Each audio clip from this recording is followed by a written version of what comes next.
Hi, I'm David Stjernholm. Some weeks ago I showed you what's in one of my kits that I bring to my talks, and more than a few asked me to show more of my kits, so here's one. This is one of the two I use most frequently, I would say, because in it I carry things that I use during every talk, such as a remote clicker, of course, a gorilla tripod with an iPhone holder for when I want to film myself from a distance while speaking, a power bank, which is a savior in this digital day and age. Not one, but two USB power plugs so that I can charge my phone and my power bank simultaneously.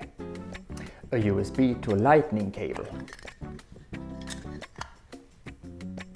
A USB to USB micro B cable.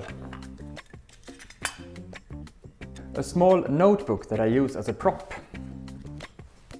A Japanese pointer stick so that I can point at things. Yes, they are still useful, I think. And the microphone that I use when recording video.